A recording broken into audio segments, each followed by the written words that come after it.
Welcome to Only Toyota channel.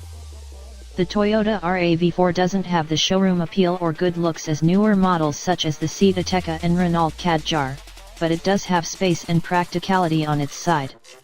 It's also well made and should prove reliable, so it's perfect for family buyers who aren't interested in glamorous styling or fancy tech. However, that's no excuse for it being so dull and characterless to drive and sit in. Both the ride and handling are behind rivals such as the Mazda CX-5 and Renault Kadjar, and those models don't compromise too much on practicality or economy, either, plus have more modern interiors. The RAV4 does have a hybrid version which makes it stand out, which will appeal to town dwellers or company car buyers. But that's even worse to drive than the standard car, and it isn't much more efficient than the diesel. We talk about crossovers and SUVs as if they're a relatively modern thing, but Toyota lead the charge with one of the first mainstream crossover models back in 1994. It was a pioneer of the formula which is popularized today by models like the Nissan Qashqai.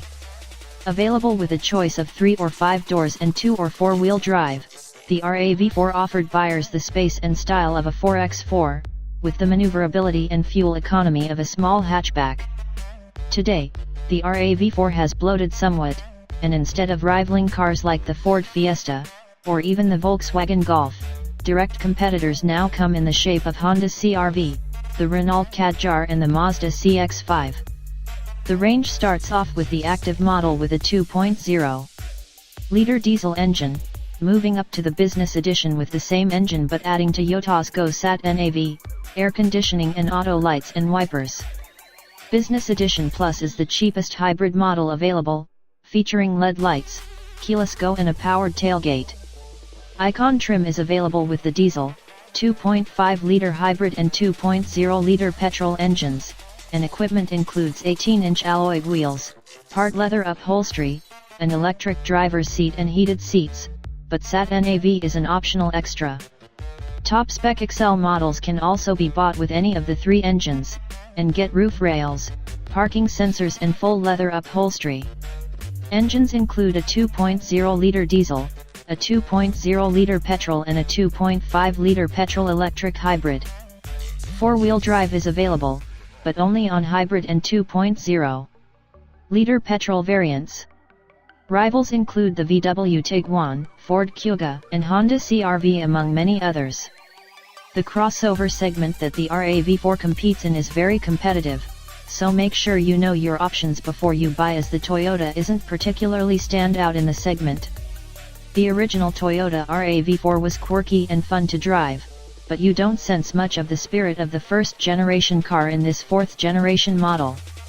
It's perfectly adequate for most tastes, but when you've got agile and engaging rivals like the Mazda CX-5 and Ateca, adequate isn't really good enough. The RAV4 offers decent ride comfort most of the time and reasonable refinement, which is a bonus. It's grippy, too. But there's quite a lot of body roll, the steering doesn't inspire driver enjoyment, and it feels heavy and lumpin' where the best rivals feel agile and nimble. For family use, however, it'll do the job. The hybrid is even less accomplished. The extra weight of the electric motors and battery pack blunts its responses, making it far less enjoyable to drive. There's less front-end grip and the suspension doesn't control body movements as well.